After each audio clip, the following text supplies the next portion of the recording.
নমস্কার বন্ধুরা, আমি ডাক্তার ভীম নস্কর। আপনারা যদি পেট সম্বন্ধিত গ্যাসের সমস্যার জন্য বা লিভারের যাবতীয় সমস্যার জন্য যদি কোনো হোমিওপ্যাথের কাছে গিয়ে ট্রিটমেন্ট করে থাকেন, তাহলে আজকেকার যে মেডিসিন লাইকোপোডিয়ামের সম্বন্ধে আপনারা অবশ্যই শুনে থাকবেন।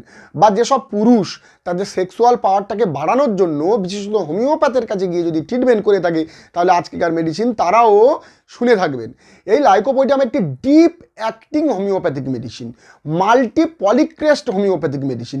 এই মেডিসিনটিকে বলা হয় কনস্টিটিউশনাল মেডিসিন, অর্থাৎ শরীরের নানান জায়গাতে কাজ করা একটি মেডিসিন। তো এই লাইকোপোডিয়াম কনস্টিটিউশনাল মেডিসিনকে ডায়াগনোসিস করতে গেলে আমাদের দুইটি জিনিসকে ধ্যান দিতে হবে। একটি হলো ব্যক্তি, অর্থাৎ যে ব্যক্তির রোগ হয়েছে, এবং দ্বিতীয় হলো সেই ব্যক্তির যে রোগ হয়েছে সেই রোগের কিছু লক্ষণ বা কিছু সিমটম। এই দুটি জিনিস যদি আমরা নিই, তাহলে আমরা অবশ্যই লাইকোপোডিয়ামটাকে ডায়াগনোসিস করতে পারবো। আজকে এই ভিডিওতে আমি লাইকোপোডিয়ামের পেশেন্টের দেখতে কীরকম, তাদের লক্ষণ, তাদের কিভাবে তারা আচরণ করে, সেটি আজকে আপনাদের কাছে আলোচনা করতে যাচ্ছি। দেখুন, লাইকোপোডিয়াম যত কঠিন আপনি মেন্টালি কাজ দেবেন, যত কঠিন আপনি মেন্টালি কোনো হিসাব নিকাশের কাজ দেবেন, সে অনায়াসে আপনাকে করে দেবে। কিন্তু যখনই তাকে ফিজিক্যাল কোনো কাজবাজ দেবেন, সে আর করতে পারবে না, তার দুর্বলতা অনুভব করবেন। এই লাইকোপোডিয়ামের পেশেন্ট প্রচণ্ড পরিমাণে ইন্টেলিজেন্ট পারসন হয়, খুব বুদ্ধি সম্পন্ন লোকজন লাইকোপোডিয়ামের পেশেন্ট হয়। এরা মিষ্টি খেতে খুবই পছন্দ করে, এবং এরা গরম গরম খাবার খেতে বেশি পছন্দ করে, এবং এরা ঢিলাঢালা জামা কাপড় পরতে পছন্দ করে। ঢিলাঢালা মানে কেমন? দেখবেন এপিসমেল, ল্যাকাসিস এবং সেন্সডিচ কন্টরটিক্স এইসব মেডিসিনগুলো দেখবেন টাইট ফিট জামা কাপড় পরতে ভালোবাসে না, ঢিলাঢালা। তেমনি এই লাইকোপোডিয়ামের পেশেন্টও ঢিলাঢালা জামা কাপড় পরতে পছন্দ করে। এদের গা হাত পাগুলো মসৃণ থাকে, লাইট কমপ্লেক্সান, অর্থাৎ একটু গোরা টাইপের হয়, অবশ্যই কালো হয়, কিন্তু বেশিরভাগ ক্ষেত্রে গোরা টাইপের হয়, লাইট কমপ্লেক্স হয়, এবং সারা শরীর একেবারে মসৃণ থাকে। এবং বিশেষত বয়স বাড়ার সাথে সাথে তাদের এই মাথার চুলগুলো আস্তে আস্তে উঠে গিয়ে পিছনের সাইডে চলে যায়, অর্থাৎ তাদের বয়স বাড়ার সাথে সাথে যেটা টাক পড়ে যায়, সেই টাকটা কি হয় না, কপালের সাইড থেকে আস্তে আস্তে চুলগুলো উঠতে উঠতে পিছনের দিকে চলে যায়। এবং বয়স বাড়ার সাথে সাথে তাদের সেক্সুয়াল ক্ষমতাটাও ধীরে ধীরে, টেস্টোস্টেরন লেভেলটাও অনেকটা পরিমাণে নিচে নেমে আসে। এবং এরা কথাবার্তা বললে বিশেষত এই কপালের এইগুলোকে রিঙ্কেল চলে আসে। যেমন দেখবেন ঠিক এমন করলে যেমন রিঙ্কেল মানে ভাঁজগুলো হয়ে যায় কপালের সাইডে, যে ভাঁজগুলো চামড়া কুঁচকে যায়, তেমন দেখবেন এদের এই কথা বললে বিশেষত এই সাইডে কুঁচকে যায়। এবং এদের শরীরের উপরিভাগটার তুলনায় নিচের ভাগটা একটু হেভিনেস হয়, অর্থাৎ কোমরের সাইডটা একটু হেভিনেস, উপরের থেকে একটু হেভিনেস হয়। এদের গাল এই যে চাবালি থেকে এই চিনুক পর্যন্ত একটু বাল্কি টাইপের হয়, একটু ফোলা ফোলা থাকে। তো এরা পছন্দ করে কি, যেসব কাজ পছন্দ করে, লিডারশিপের কাজ বেশি পছন্দ করে। কোনো অর্গানাইজেশন লিডারশিপ, কোনো পার্টির মেম্বারের লিডারশিপ, বা কোনো কল কারখানা দায়িত্বের যদি দেওয়া হয়, তাদের সেই দায়িত্ব পালনের যে লিডারশিপ, সেই লিডারশিপটা এরা পছন্দ করে। এরা বেশিরভাগ ক্ষেত্রে অ্যাডমিনিস্ট্রেটিভ স্ট্যাটাস এদের মধ্যে প্রচুর পরিমাণে থাকে, যার জন্য এরা এই সব কাজগুলো করতে পারদর্শী। এদের কনস্টিপেশন অর্থাৎ পায়খানা ক্লিয়ার খুব একটা ভালো হয় না, এরা কনস্টিপেশনের সমস্যাতে ভুগতে থাকে। এবং এরা যখন বাড়িতে থাকবে তখন এদের খুব একটা কনস্টিপেশন দেখা যায় না। এরা যখন বাইরে যাবে, অর্থাৎ কোনো অনুষ্ঠানে গেল, কোনো বেড়াতে গেল, বা কোনো কলকারখানার দায়িত্ব কাজবাজের মধ্যে ফেঁসে আছে, তখন এদের কনস্টিপেশনটা বেশি দেখা যায়, কিন্তু বাড়িতে থাকলে অত বেশি এদের কনস্টিপেশন দেখা যায় না। এরা দেখবেন খুব অ্যাডভান্স হয়, খুব আগে ভাগেই খুব সতর্ক থাকে। কেমন দেখবেন, যদি সে কোনো জায়গায় যাত্রা করে বা ট্রেন ধরার সময় যদি তার 2টোর সময় থাকে, বা ট্রেন ধরার টাইম 3টের সময় আছে, এবং তারা 4-5 জনে মিলে ট্রেন ধরতে যাবে, দেখবেন অ্যাডভান্স 45 মিনিট আগে সেই স্টেশনে গিয়ে বসে থাকবে। ভালে তার বন্ধু বান্ধবগুলো আছে, তারা যদি একটু লেট করে সেই বন্ধু বান্ধবকে ছেড়ে দেবে, তাতে কোনো অসুবিধে নেই, কিন্তু সে আগে গিয়ে পৌঁছে যাবে। এই রকম পেশেন্ট হয়। এরা খুব ডমিনেটস হয়, মানে লোকে দিয়ে কিভাবে কাজ করিয়ে নেবে, এটা একমাত্র লাইকোপোডিয়ামের কাছে আমাদের শিখতে হবে। এই লাইকোপোডিয়ামের পেশেন্ট খুবই কৃপিন, কুঞ্জুস হয়, অর্থাৎ এর বিরুদ্ধে যদি কেউ কোনো কথা বলে, বা এর বিরুদ্ধে যদি কোনো কেউ আন্দোলন করে বা কোনো অভিযোগ করে, তাহলে নিজের পথকে ক্লিয়ারের জন্য এরা তার সাথে ঝগড়া করে বসে, এবং যা খুশি এরা করে যায়। এরা এতটা পরিমাণে কুঞ্জুস অর্থাৎ কৃপণ হয়, প্রচণ্ড পরিমাণে টাকা পয়সা একদম খরচা করবে না। যেমন সিপিয়া বলে একটি হোমিওপ্যাথিক মেডিসিন আছে, নিজে ডোমিনেটেড থাকে এবং টাকা পয়সা খরচা করতে যায় না, তেমনি এই লাইকোপোডিয়ামের পেশেন্ট টাকা পয়সা একদম হাত থেকে খরচা করবে না এবং খুব কম টাকার মধ্যে কিভাবে লোক লেবারকে বেশি পরিমাণে খাটিয়ে নেবে সেটা একমাত্র আমাদের লাইকোপোডিয়ামের কাছেই শিখতে হবে। খুব কম টাকাতে বেশি পরিমাণে কিভাবে কাজ করবে। তো এরা খুবই সেন্সিটিভ থাকে। কি জন্য সেন্সিটিভ থাকে? দেখবেন নিজের মান সম্মান, নিজের টাকা পয়সা, নিজের পাওয়ারকে রক্ষার জন্য এরা খুবই সেন্সিটিভ থাকে এবং এরা খুবই অপরচুনিস্টিক হয়, মানে খুবই সুবিধাবাদী। সুবিধাবাদী মানে কি? অন্যের দিয়ে কিভাবে বেশি পরিমাণে কাজ করানো যায় সেটা লাইকোপোডিয়াম জানে, খুবই সুবিধাবাদী। এবং নিজে চাই যে আমি মানুষকে কাউন্সিলিং করি, মানুষ আমার কথা শুনুক, আমার কথা শুনে তারা চলুক, অর্থাৎ আমার মাথাটা সবসময় উপরে থাকবে, একদম উপরে থাকবে। আমি যাতে কোনো সময় নিচে না নেমে আসি, মানে নিচে আমার মাথাটা যাতে না হয়, আমি সবসময় মাথার উপরে থাকবো, লোকের উপরে থাকবো, এটা লাইকোপোডিয়ামের পেশেন্ট চায়। তো এরা খুবই সেন্সিটিভ থাকে নিজের মান সম্মানকে বাঁচানোর জন্য। এমনকি এরা যদি কাউকে 20,000 টাকা ধার দেয় বা 30,000 টাকা ধার দেয়, তাহলে সেই টাকা যতক্ষণ না পর্যন্ত তার কাছ থেকে আদায় করছে একেবারে সুদ সমেত, সে ততক্ষণ তার শান্তি নেই, সে ততক্ষণ চিন্তা থাকবে এবং তার ততক্ষণ ঘুম বন্ধ থাকবে। অর্থাৎ তার টাকা না আদায় একেবারে সুদ সমেত, সে একেবারে ঠান্ডা হয়ে বসবে না। তো এইরকম পার্সন লাইকোপোডিয়ামের পেশেন্ট। তো এরা দেখবেন গরমকাল খুব একটা বেশি পছন্দ করে না, গরম এরা একেবারে সহ্য করতে পারে না এবং ঠান্ডাকালটাও, অতিরিক্ত ঠান্ডাও সহ্য করতে পারে না। মোটামুটি ঠান্ডা হলে তবু চলে যায়। এবং এই লাইকোপোডিয়ামের পেশেন্টের সেলফ মেড কনফিডেন্সটা একটু বেশি থাকে, সেলফ মেড পার্সোনালিটি একটু বেশি। অর্থাৎ দেখবেন এদের জীবনে যত খারাপ দিন আসুক না কেন, যত স্ট্রাগল দিন আসুক না কেন, সেই দিনকে ধীরে ধীরে তার সাথে লড়াই করে আস্তে আস্তে উপরের দিকে উঠবে। অর্থাৎ এদের স্ট্রাগলফুল লাইফ হয়, মানে খুব কষ্ট, মানে একেবারে গরিব থেকে ধীরে ধীরে সেই গরিবের মধ্যে থেকে ধীরে ধীরে নিজেকে তৈরি করে করে আস্তে আস্তে বড় হয়ে যায়, আস্তে আস্তে বড় লোক তৈরি হয়ে যায়।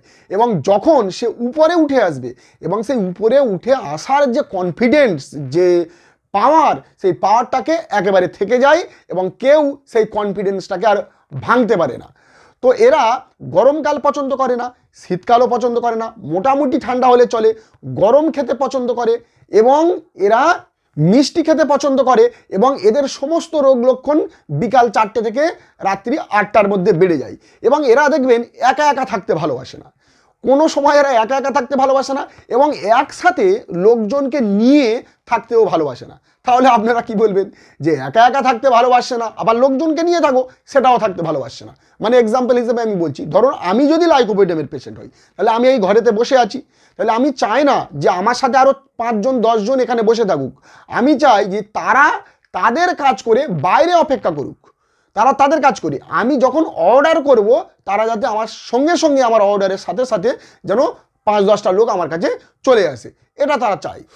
মনে করুন লাইকোপোডিয়ামের পেশেন্ট কোনো ফ্যামিলির কর্তা, কোনো সংসারের পরিবারের লিডারশিপ বা কর্তা, বা কোনো কলকারখানার সে লিডারশিপ পালন করছে, বা মনে করুন কোনো অর্গানাইজেশনের বা কোনো পার্টির লিডারশিপ পালন করছে, তাহলে আপনারা অবশ্যই জানবেন যে লাইকোপোডিয়াম সেই পার্টি, সেই ফ্যামিলি বা সেই পরিবারটা একেবারে সুখ স্বাচ্ছন্দ্যে এবং সাকসেসফুলি চলবে।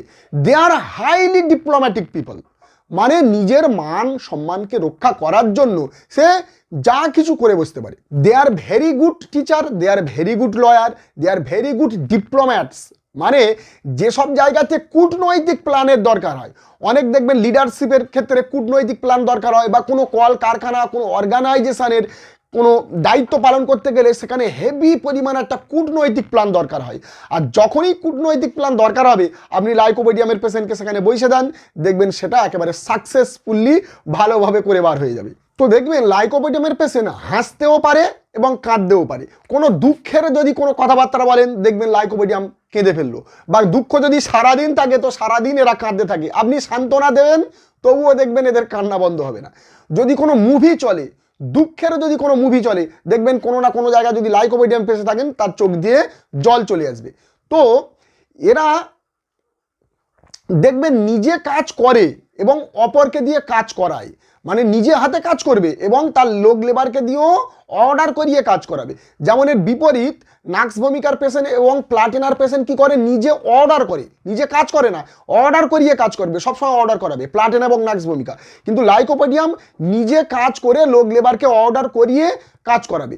মানে সকলকে নিয়ে একসাথে মিলেমিশে চলা, এটা একমাত্র লাইকোপোডিয়ামের কাছে আমাদেরকে শিখতে হবে। লাইকোপোডিয়াম ছাড়া এইরকম মেডিসিন আর পাওয়া যায় না। তো লাইকোপোডিয়াম এদের রাগ প্রচুর এবং খিটখিটে মেজাজ, রাগের থেকে সব থেকে বেশি পরিমাণে থাকে খিটখিটে মেজাজ।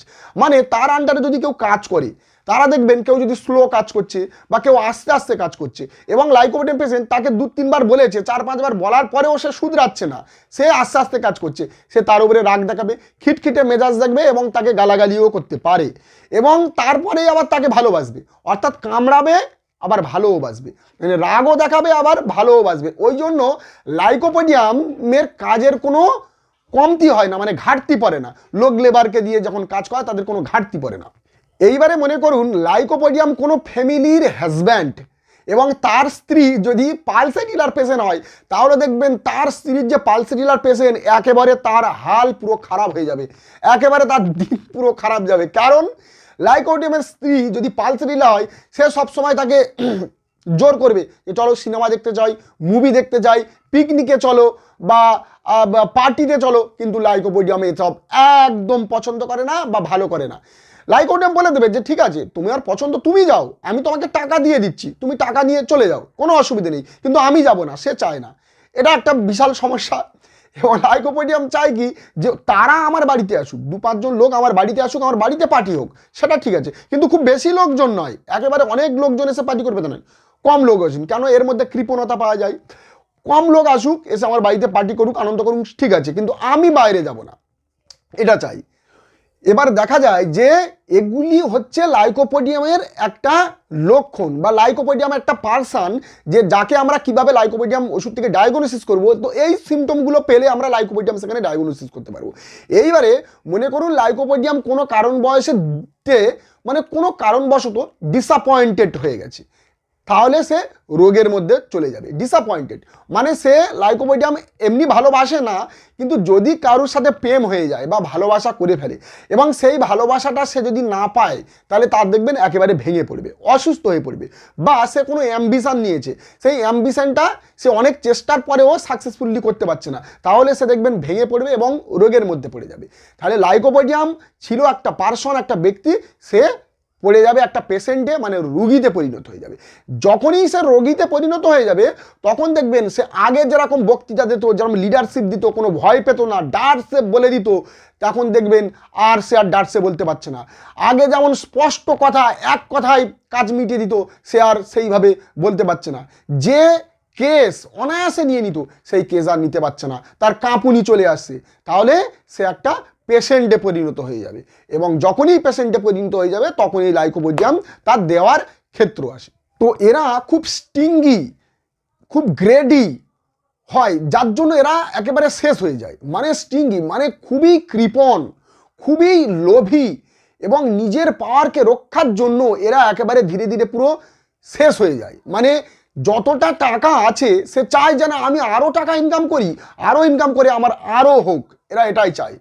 সব থেকে বড় কথা হলো এরা পয়সা নিজের হাত থেকে খরচা করবে না, অর্থাৎ মান সম্মান, পাওয়ার এবং নিজের টাকা পয়সাকে আঁকড়ে রাখার জন্য এরা যা কিছু করে বসতে পারে। তো নর্মালি লাইকোপোডিয়ামের পেশেন্টের দেখবেন সমস্ত সমস্যা বিকাল 4টে থেকে রাত্রি 8টার মধ্যে বেড়ে যায়, এবং এদের সমস্ত সমস্যা রাইট সাইড থেকে লেফট সাইডে যায়, অর্থাৎ ডান দিক থেকে বাঁ দিকে যেতে দেখা যায় প্যাথোলজিক্যাল সিমটমের উপরে। কিন্তু এদের সবথেকে বেশি পরিমাণে গ্যাস, অম্বল এইগুলো দেখা যায়, পেটে গ্যাস, অ্যাসিডিটি, গলা জ্বালা, বুক জ্বালা, টক ঢেকার, এইসবগুলো সব থেকে বেশি পরিমাণে দেখা যায়। কনস্টিপেশন দেখা যায়। কোনো কিছু খেলে এরা দেখবেন সবসময় এদের একদম গ্যাস, অ্যাসিডিটি, একটু যদি বেশি কিছু খায় তাহলে দেখবেন এদের অ্যাসিডিটি হয়ে যাবে, একদম গলায় গলায় পূর্ণ হয়ে যাবে, আর খেতে পারবে না। Few mouthful fill up the throat, এমন তাদের সেন্সেশন হবে। এবং যারা দীর্ঘদিন ধরে শুকনো কাশিতে ভুগতে থাকে, দীর্ঘদিন ধরে তারা নিউমোনিয়াতে ভুগতে থাকে, ক্যাপিলারি বঙ্কাইটিসে ভুগতে থাকে, এবং নিউমোনিয়ার first stage, second stage, third স্টেজে খুব ভালো কাজ করে এই মেডিসিনটি। অনেকে ভাবে না, যদি রাইট সাইড কোনো অ্যাগ্রাভেশন হয়, অর্থাৎ রাইট সাইডে শোষক হচ্ছে, ঘড়ঘড় করছে, আওয়াজ হচ্ছে, নিউমোনিয়া চলে এসেছে, তাহলে লাইকোপোডিয়াম দিয়ে বিনা সেটাকে সারানো কঠিন। লাইকোপোডিয়াম দেবেন, খুব ভালো কাজ করবে। তো এই লাইকোপোডিয়ামের দেখা যায় যে লিভারের সমস্ত রকম প্রবলেম লাইকোপোডিয়ামের মধ্যে পাওয়া যায়। যদি বারবার যদি ইউরিন ইনফেকশন হয়, বারবার ইউটিআই ইনফেকশন হচ্ছে, প্রস্রাব করতে গেলে জ্বালা, প্রস্রাব করতে গেলে যন্ত্রণা, প্রস্রাব করতে গেলে বারবার ফ্রিকোয়েন্সি হচ্ছে, বা বারবার গল ব্লাডার স্টোন হচ্ছে, বারবার কিডনি স্টোন চলে আসতেছে, তাহলে দেখবেন সেই কিডনি স্টোন, সেই গল ব্লাডার স্টোনকে ব্রেকডাউন করার জন্য, অর্থাৎ থামানোর জন্য বা ঠিক করার জন্য লাইকোপোডিয়াম একটা ভেরি গুড মেডিসিন। লাইকোপোডিয়ামকে আমরা ইউজ করতে পারি। এবং দেখা যায় যে পুরুষদের সেক্সুয়াল ক্ষমতাটাকে বাড়ানোর জন্য লাইকোপোডিয়াম বিশাল কাজ করে। অর্থাৎ লাইকোপোডিয়াম যেসব পুরুষদের একেবারে ইচ্ছা আছে, মানে ডিজায়ার খুব বেশি, আমার খুব ইচ্ছা আছে, কিন্তু তারা কাজ করতে পারে না, বা সেক্সুয়াল ইন্টারকোর্স করতে গেলে তাদের পেনিস ঠান্ডা হয়ে যায় বা নরম হয়ে যায়, তারা আর করতে পারে না, বা যখনই ইন্টারকোর্স করে খুব তাড়াতাড়ি তাদের ডিসচার্জ হয়ে যায়, কিন্তু তাদের মধ্যে হাইলি ডিজায়ার থাকে, মানে ইচ্ছাটা প্রচুর থাকে, কিন্তু তারা কাজে পারে না, সঙ্গে সঙ্গে ডিসচার্জ হয়ে যায়। তো এই রকম যদি পেশেন্ট পাওয়া যায়, তাহলে লাইকোপোডিয়াম তাদের টেস্টোস্টেরনকে বাড়ায়। অনেকে লাইকোপোডিয়ামের সাথে অ্যাসিড ফাজ ইউজ করে ভালো বেস্ট রেজাল্টের জন্য। তো লাইকোপোডিয়াম একটা ভেরি গুড মেডিসিন সেক্সুয়াল ক্ষমতা বাড়ানোর জন্য। তো এটা দেখবেন, এছাড়াও এর কোমরের যন্ত্রণাতে খুব ভালো কাজ করে। যদি চলাফেরায় বেড়ে যায়, তাহলে দেখবেন যেমন ব্রায়োনিয়ার পেশেন্ট, ব্রায়োনিয়াতে যদি আরোগ্য না হয়, তো পরবর্তীকালে লাইকোপোডিয়াম খুব ভালো কাজ করে। এবং বাচ্চাদের হার্নিয়াতে খুব ভালো কাজ করে, বা বাচ্চা বা বড়দেরও যদি হার্নিয়া, সেটা ফার্স্ট স্টেজে হয়, রাইট সাইড হার্নিয়া হয়, তো লাইকোপোডিয়াম একটা ডোজেই সেসব হার্নিয়াগুলো কিওর হয়ে যায়। তো বন্ধুরা, এই পর্যন্ত লাইকোপোডিয়ামের প্যাথোলজিক্যাল সিমটম প্রচুর আছে। আমি মাইন্ড সিমটম এবং লাইকোপোডিয়ামের পেশেন্ট কেমন হয় সেটি আপনাদের কাছে আজকে আলোচনা করলাম। পরবর্তীকালে পার্ট ভিডিও আবার আসতে পারে লাইকোপোডিয়াম সম্বন্ধে। তো এই পর্যন্ত যারা যারা আমার চ্যানেলে নতুন, অবশ্যই চ্যানেলটা সাবস্ক্রাইব করবেন, লাইক করবেন, বেল আইকনটি অবশ্যই প্রেস করবেন, যাতে এইরকম ধরনের ইনফরমেটিভ ভিডিও পাওয়া যায়। তো সবার আগে আর একটা কথা ছিল, লাইকোপোডিয়াম কিভাবে আমরা খাবো। 200 পোটেন্সি, এই 200 পোটেন্সি সিঙ্গেল ডোজ যদি দীর্ঘদিন ধরে ভোগে, তো সিঙ্গেল ডোজ একটাই দেওয়া হবে। একটা সিঙ্গেল ডোজ দেওয়ার পরে এর কাজটাকে পুরো ফুলফিল করার জন্য আমাদের একেবারে অ্যাটলিস্ট 4 থেকে 5 মাস আমাদের ওয়েট করতে হবে। 4 থেকে 5 মাস ওয়েট করতে হবে এর কাজটিকে পুরোপুরি করার জন্য। তো একবারই লাইকোপোডিয়াম আমরা 4 থেকে 5 ফোঁটা একেবারে সকালবেলা খালি পেটে নিয়ে নেবো, তারপরে 4 থেকে 5 মাস ওয়েট করব এর ফুলফিল কাজ করার জন্য। তার পরবর্তীকালে আবার তার চিন্তা ভাবনা আলাদাভাবে করা যাবে। তো নমস্কার, এই পর্যন্ত, ভালো থাকবেন।